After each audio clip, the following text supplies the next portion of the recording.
Bienvenidos a Orígenes del Mal. Mi nombre es Tania, como ya sabéis, y en este espacio nos adentraremos en las historias más terroríficas que existen, aquellas que te ponen la piel de gallina y no te dejan dormir bien por las noches. En el vídeo de hoy haremos una especial dedicación a la noche de San Juan, llena de misterios, magia y fuego. Pero antes, deja que te recomiende que cierres toda la casa y vayas al lugar más seguro, porque es probable que te cagues de miedo. Empezamos. La noche de San Juan es conocida por todos y a poca gente no le gusta. Seguramente se dé el caso de que le dé miedo la pólvora y se quedan en casa. En el fondo, hacen bien. Aunque la mayoría de las personas salen a celebrarlo, encienden hogueras y bailan alrededor, hay otras que prefieren hacer cosas más oscuras, escondidas en los bosques. Para conocer el origen de San Juan, tenemos que remontarnos muchos siglos atrás, ya que Juan fue uno de los seguidores más cercanos a Jesús, incluso fue el que le bautizó en el río. De ahí viene parte de la tradición de la celebración que está vinculada con el agua. San Juan nació 6 meses antes que Jesús, y por eso en este caso lo que se celebra es su nacimiento, y no la muerte. Pero esta celebración es mucho más antigua, proviene del paganismo y consiste en celebrar la entrada del verano básicamente. El hecho de prender hogueras era para dar más fuerza al sol y de ese modo purificar sus almas. En resumen, como en la mayoría de festividades, tiene su parte cristiana y su parte pagana, que decidieron mantener para así no perder a tantos seguidores. Por supuesto, en los siglos en los que la persecución de brujas estaba a la orden del día, se decía que esa noche los aquelarres eran inmensos y estos provocaban sequías o cualquier otra catástrofe que ocurriera pasada la festividad. A día de hoy se siguen haciendo estos aquelarres. Os cuento una experiencia personal que me sucedió hará unos 5 años. Faltaban un par de días para la víspera de San Juan, y un conocido me había comentado en una conversación casual que en un bosque cercano considerado encantado en una zona de Cataluña había la tradición de quedar para hacer aquelarres.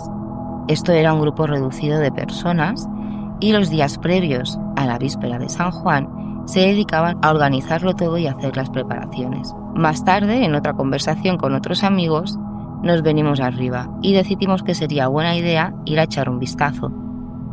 Por supuesto, fuimos de día y por la mañana tranquilamente y con uno de los perritos para que nos acompañase. La idea era simplemente echar un vistazo. Abandonamos la carretera y entramos a un camino de tierra. Llegamos a la zona del dolmen de Piedra Gentil, que era la primera parada en esta ubicación. Caminamos la angosta subida que hay de roca hasta el dolmen, contemplamos las preciosas vistas y pasados unos minutos decidimos avanzar. En la parte de atrás del dolmen hay un camino de tierra estrecho. Si lo sigues, llegas a un punto en el que hay un desvío en el que aparecen 2 caminos más. En este caso teníamos que decidir, ¿izquierda o derecha? Nos dio la sensación de que teníamos que ir por la derecha, ya que justo había un árbol grande que estaba completamente carbonizado, y nos lo tomamos como una señal o una indicación. Avanzamos unos minutos, hasta que llegamos a un punto elevado en el que nos dimos cuenta de que habían 2 cabañas. Observamos, no vimos a nadie más, así que nos acercamos lo suficiente. Una de las cabañas era más chata y bajita. Parecía que se utilizaba como para tumbarse dentro. Y la otra era más alta y en la estructura había como una especie de palo que claramente se veía que era para poner un caldero y cocer lo que fuera que hiciesen allí. Al poco, el viento empezó a soplar y el perro empezó a ladrar. Nos dio mal rollo estar allí y decidimos dar marcha atrás e irnos por donde habíamos venido. Pero no iba a ser la última parada, ya que en la zona, un poco más apartado, existe una iglesia que también tiene su leyenda Esta es centenaria y está en ruinas, abandonada. Ya que estábamos allí, no íbamos a perder la oportunidad de acercarnos. Nos subimos de nuevo a la furgoneta, que es con lo que habíamos venido, y nos adentramos un poquito más por los caminos de tierra. No estaba muy lejos, pero mejor ir en coche, ya que se podía acceder. Aparcamos, cogimos otro caminito estrecho y a los 2-3 minutos ya podíamos ver cómo iba apareciendo la iglesia, lo que quedaba de ella. Pero esta mantiene el campanar y es lo primero que ves cuando te estás acercando. Le dimos una vuelta alrededor de la iglesia. No encontramos nada extraño. Nos acercamos a la pared en la que está el cementerio, que está prácticamente vacío, si no recuerdo mal, incluso del todo, y se cuenta que muchas de esas tumbas fueron saqueadas por las propias personas que van a hacer estos aquelarres a la zona, o por otras, pero para utilizarse en rituales satánicos y cosas por el estilo. Cerca había un murito de piedra y nos sentamos allí a tomar un poco el aire. Uno de mis amigos toca la guitarra, tenemos esa gran suerte de tenerlo cerca y fue muy bonito porque mientras estábamos grabando y explicando la leyenda de aquel lugar, él iba tocando la guitarra de fondo con una melodía suave y armónica que acompañaba perfectamente. Ese momento nos dio paz. Decidimos darle otra vuelta más a la iglesia, no recuerdo por qué, antes de irnos, y fue en este segundo paseo en el que uno de mis amigos encontró algo que le pareció extraño y nos llamó para acercarnos. Habían un par de objetos que estaban bastante fuera de lugar, pero uno de ellos es el que recuerdo más, y este fue el parche. Era un parche que parecía tener simbología satánica. No sé si era de una banda o de un grupo de rock o ves a saber, pero no tenía buena pinta. Además, lo más sospechoso de todo es que tenía alfileres clavados. Obviamente tenía pinta de ritual en toda regla. Decidimos no tocarlo y irnos de allí. Cuando llegamos a la furgoneta, de repente, un olor asqueroso, horrible y penetrante nos acechaba. Era como una mezcla de azufre y ajos podridos o algo así. Muy mal. La verdad es que es el peor recuerdo que tengo de aquel día. Si no estás allí viviéndolo y te van sucediendo las cosas, no lo sientes igual que si te lo cuentan. Pero este último dato fue lo peor de todo. Nos subimos corriendo al coche, dentro del coche seguía ese olor y durante los primeros metros hasta que nos alejamos de allí nos perseguía el mismo olor. Por suerte solo fueron unos metros, porque si nos llega a acompañar todo el camino, me da algo, no podríamos ni respirar, tendríamos que haber bajado seguro. Como veis, aquí no hay un encuentro con nada paranormal, pero sí son una sucesión de cosas que le dan ese toque a la mañana que no te esperas cuando sales de casa. Como he comentado, esta experiencia la estábamos grabando y si la queréis ver completa, que la verdad es que os la recomiendo, os dejaré en la descripción el enlace al otro canal de YouTube donde podéis ir a echar un vistazo. Y ahora empecemos a adentrarnos en las leyendas de San Juan, ya que cuenta una de ellas que en los pueblos interiores de la Cataluña más misteriosa existe un libro maldito que aparece únicamente la noche de San Juan. El llibre maleït de Sant Joan. Este libro no se encuentra en una biblioteca escondida o en lo más profundo de una ermita centenaria. Tampoco está en manos de nadie en concreto, porque es el mismo libro el que decide quién lo puede leer. Hay quienes lo han visto: encuadernación de piel agrietada, cantos negros como hollín y letras que solo pueden leerse bajo la luz de las llamas de una hoguera. Según la leyenda, su lectura debe iniciarse la víspera del 24 de junio y justo a la medianoche. Hay quien dice que hay una advertencia escrita en latín antiguo en su primera página. Lo que aquí se revela no puede ser desdicho. Cada palabra pronunciada es una cadena más en tu alma. El libro de San Juan contiene conjuros, fórmulas para invocar, hechizos e incluso sacrificios. Se dice, y esto no lo he podido verificar, que en 1893, en el pueblo de Sant Feliu de Guíxols, una familia entera fue encontrada calcinada junto a los restos de una hoguera en su jardín. La policía encontró alrededor un círculo de cenizas con símbolos que no pudieron identificar, y entre los restos un fragmento carbonizado de un libro con inscripciones extrañas. Un diario local de la época lo tituló «L'home que va parlar amb el diable», el hombre que habló con el diablo. Llegados a este punto, deberíamos retroceder varios siglos atrás para entender de dónde sale este libro, quién lo escribió y qué hay de verdad en él.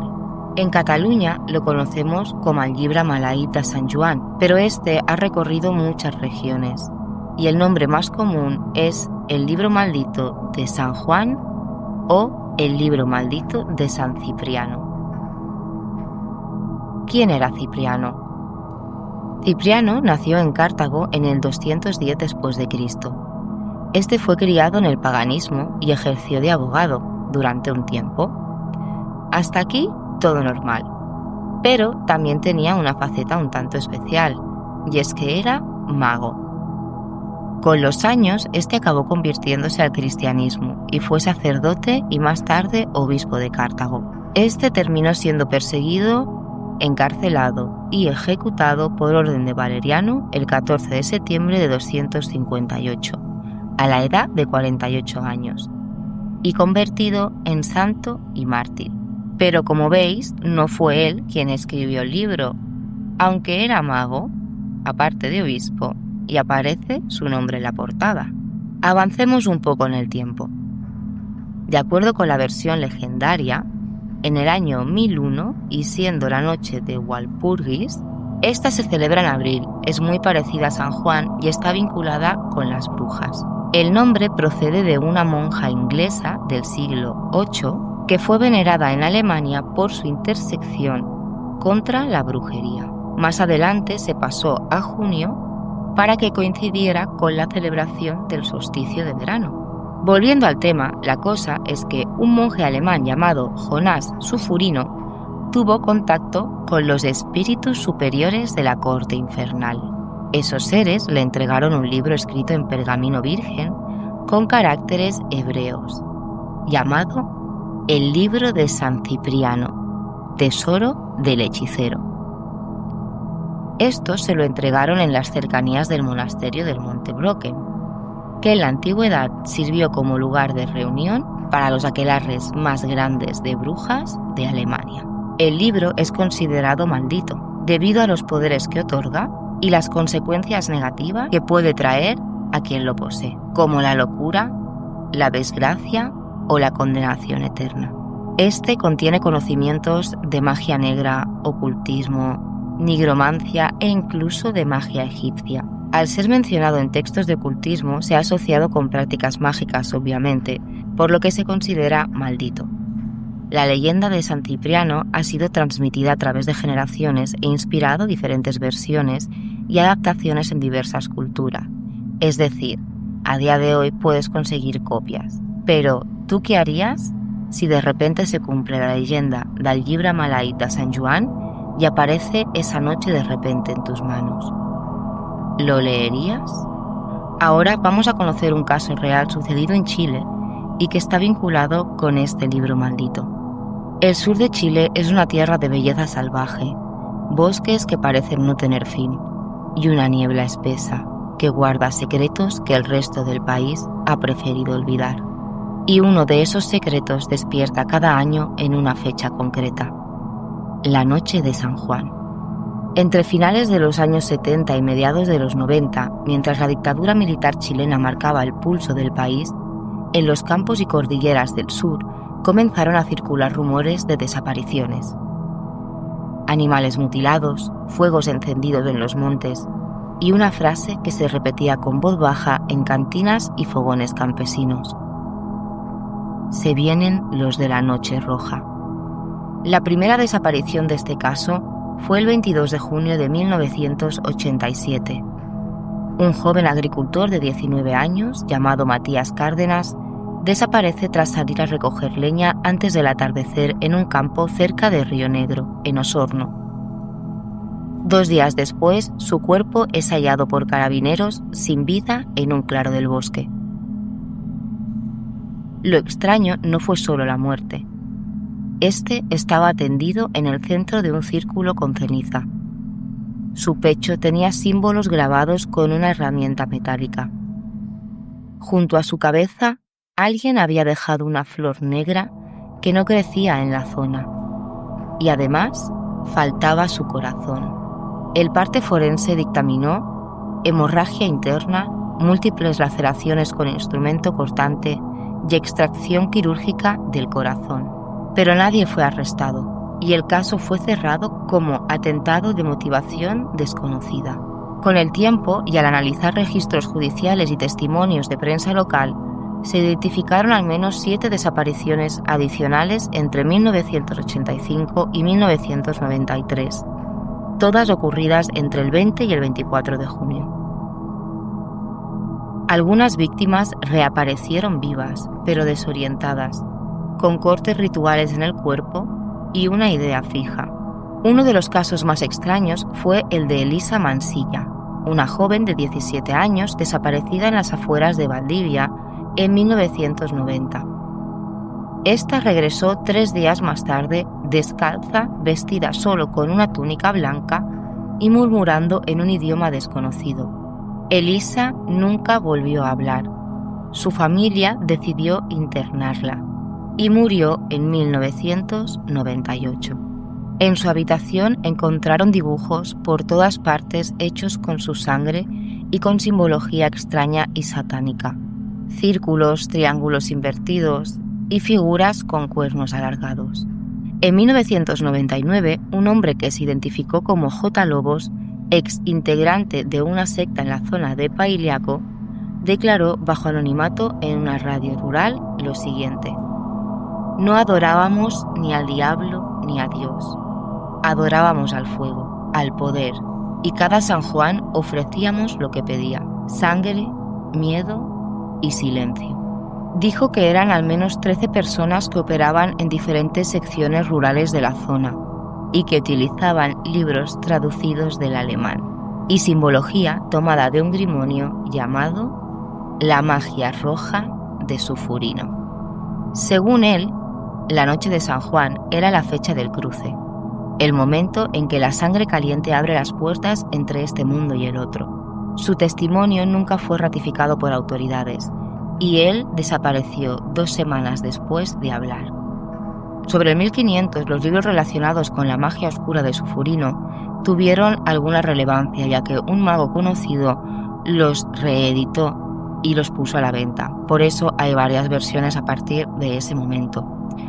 Quería mostraros este caso real para que veáis la vinculación que puede tener un libro, un grimorio en este caso, que se considera maldito, y con toda esa información que no se sabe si es real o no es real, pero que hay personas que sí que creen en ella y la utilizan para excusarse para poder hacer este tipo de rituales en la noche de San Juan. Este caso, como muchos otros similares, acompaña a las leyendas y tragedias de la noche de San Juan. Y hasta aquí el vídeo de hoy. Espero que os haya gustado o os haya asustado, que disfrutéis de una verbena de San Juan tranquila, sin cosas raras de por medio, y nos vemos en el próximo.